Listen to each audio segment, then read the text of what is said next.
এক রাজা একদিন তার উজিরকে জিজ্ঞেস করলেন, আচ্ছা বলেন তো, অধিকাংশ মানুষ অসুখী কেন?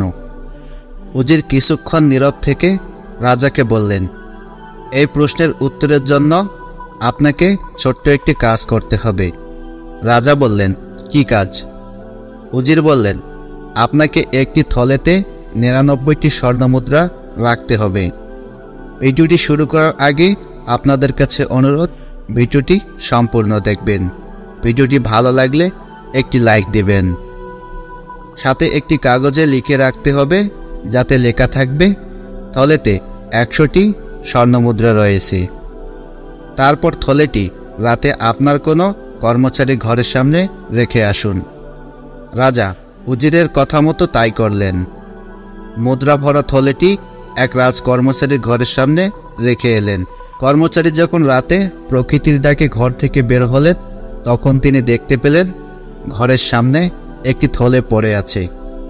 থলেটি ঘরে নিয়ে খোলার পর স্বর্ণমুদ্রা গুনতে শুরু করলেন। গুনে 99টি স্বর্ণমুদ্রা পেলেন, কিন্তু কাগজে লেখা 100টি স্বর্ণমুদ্রা।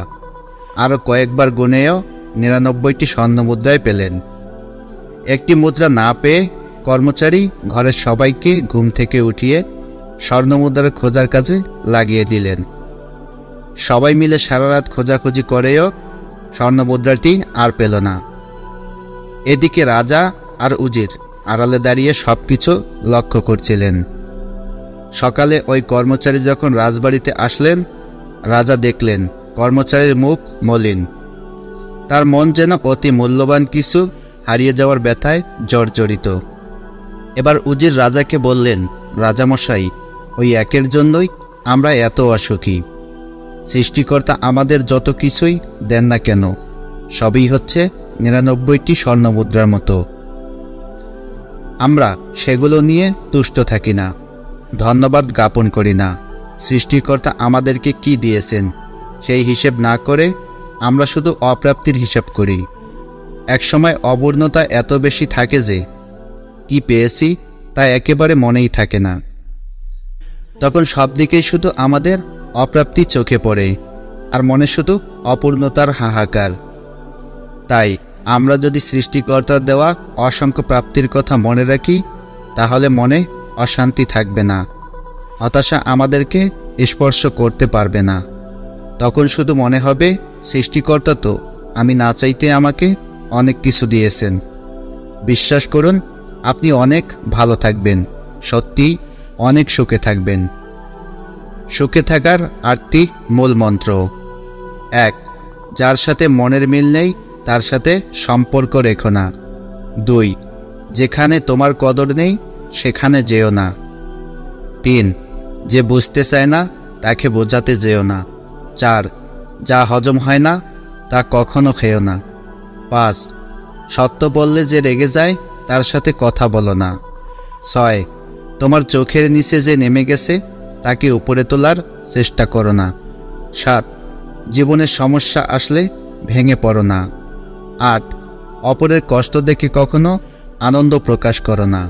কেউ একজন একটি সুন্দর কথা বলেছিলেন, আমি যখন ছোট ছিলাম আমার জুতো ছিল না বলে আমি কেঁদেছিলাম। তারপর একদিন দেখলাম এমন এক ব্যক্তি যার পা নেই। তারপর আমি বুঝতে পারলাম যে পৃথিবীতে আমি কতটা ভাগ্যবান। কেউ যদি আপনাকে অবহেলা করে, মনে রাখবেন আপনি যত ভালো কাজেই করেন না কেন তার চোখে পড়বে না। প্রয়োজনের থেকে বেশির চেয়ে এবং নিজের যা আছে তার থেকে বেশি লোককে দেখাতে গিয়ে মানুষ ঋণে ডুবে যায়। দিন শেষে পুরুষ ঘরে ফিরে শান্তির আশায়।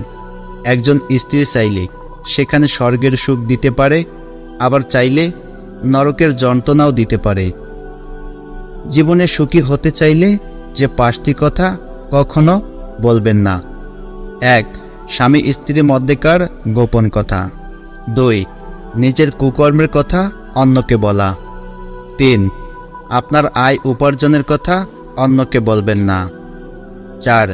আপনার ভবিষ্যৎ পরিকল্পনার কথা কাউকে বলবেন না। 5. নিজেকে অনেক বড় জ্ঞানী ভাবা বা অন্যের কাছে নিজেকে সেরকমভাবে প্রকাশ করা। জীবনটা আসলে সরল অঙ্কের মতো, শুনতে মনে হয় খুবই সহজ, কিন্তু সমাধান করলে বোঝা যায় যে কতই না কঠিন। কষ্ট তো তারাই দেয় যাদের আমরা অধিকার দিয়ে থাকি, কারণ অচেনা মানুষ তো ধাক্কা লেগে গেলেও ক্ষমা চেয়ে নেয়। আগে মানুষ সূর্য ডুবার পর খাওয়া দাওয়া করে ঘুমিয়ে পড়ত, আর এখন মানুষ সারা রাত্রি জেগে সূর্য ওঠার পর ঘুমাতে যায়। জীবনের সেরা উপদেশ যা সবার জীবনে আপনার প্রয়োজন পড়বে: 1. টাকা কামান, সম্মান নিজে থেকেই আসবে। 2. নিজের কথা নিজের ভিতর গোপন রাখবেন। মনে রাখবেন, যতক্ষণ আপনার কথা আপনার ভিতরে থাকবে ততক্ষণ আপনি নিরাপদ। 3. কোনো কাজকে ছোট মনে করবেন না। উপোস করে থাকলে আপনাকে কেউ খাবার দিতে আসবে না। 4. কাউকে ভালোবাসলে কিংবা কাউকে ভালো লাগলে তার ভালো দিক খারাপ দিক দুই দিকে ভালোবাসতে শিখবেন। আপনি তার ভালো দিকটাকে ভালোবাসবেন আর খারাপ দিকটাকে ভালোবাসবেন না, এমন কিন্তু হতে পারে না। 5. মাঝে মাঝে শত্রুদের সাথেও সুসম্পর্ক রাখার চেষ্টা করুন, কারণ এ দুনিয়ায় কায়দা করে বেঁচে থাকতে হয়। 6. জীবনে বন্ধু বান্ধবদের উপর একটু কম বিশ্বাস করবেন, কারণ আপনার সবচেয়ে ঘনিষ্ঠ বন্ধুরাই আপনার সাফল্যকে ঈর্ষার চোখে দেখবে। 7. চুপ থাকার চেষ্টা করবেন, আর সবসময় লোকালয় জায়গা এড়িয়ে চুপচাপ জায়গায় বসে আত্মাধিক ভাবনা ভাববেন। উপোস করলেই যদি উপরওয়ালাকে পাওয়া যেত, তাহলে এই পৃথিবীতে বহুদিন অনাহারে থাকা মানুষ সব থেকে বেশি ভাগ্যবান হতো। উপোস অন্যের নয়, চিন্তা ভাবনার করুন। মানুষকে মানুষ বলে ভাবার চেষ্টা করুন। মানুষের সাথে পশুর মতো ব্যবহার করবেন না। নিজের মধ্যে কখনো অহংকার আসতে দিবেন না। উপরওয়ালার উপর ভরসা রাখুন। উপরওয়ালা যদি চান আজকে আপনার ভালো দিনটাকে কালকে একটি খারাপ দিনে পরিবর্তিত করে দিতে পারে। নিজের ছোটোখাটো ভুলের জন্য সচেতন হন, কারণ একটি ছোট ছিদ্র একটি বিশাল জাহাজকে ডুবিয়ে দিতে পারে। বিশ্বাসে অন্ধ হতে নেই, কারণ যেখানে বিশ্বাস আছে সেখানে বিশ্বাসঘাতকও আছে। কাউকে ঠকিয়ে দুদিন খুব মজা করবে, কিন্তু রব যেদিন ঠকাবে সারা জীবন দুঃখের সঙ্গ নিতে হবে। খারাপ ব্যক্তির সাথে বন্ধুত্ব বা শত্রুতা কোনোটাই রাখা উচিত নয়, কারণ মনে রাখবেন, কয়লা গরম হলে হাত পুড়িয়ে দেয়, আবার শীতল হলে হাতে কালি লাগিয়ে দেয়। লোভ আর অহংকার এমন একটা জিনিস যা মানুষের সততা, জ্ঞান বুদ্ধি এবং মনুষ্যত্বকে সম্পূর্ণভাবে নষ্ট করে দেয়। জলে না নামলে যেমন সাঁতার শেখা যায় না, তেমনি জীবনে খারাপ সময় না আসলে মানুষ চেনা যায় না। সময় সব সময় একভাবে থাকবে না। তোমার খারাপ সময় তোমাকে উঠে দাঁড়াতে হবে। না পারলে বাকিরা সবাই দাঁড়িয়ে মজা দেখবে, কেউ তোমাকে সাহায্য করবে না। কারো কাছ থেকে জোর করে সময় পাওয়া যায় না। যার ইচ্ছে থাকবে সে শত ব্যস্ততার মাঝেও একটু সময় দিবে। সময় তাকে দাও যে সময়ের মূল্য বুঝে। সম্পর্ক তার সাথে রাখো যে তোমার গুরুত্ব বুঝে। বৃষ্টি না এলে যেমন বোঝা যায় না ছাতার কোথায় কোথায় ছিদ্র আছে, তেমনি খারাপ সময় না আসলে বোঝা যায় না কার মনে কি আছে।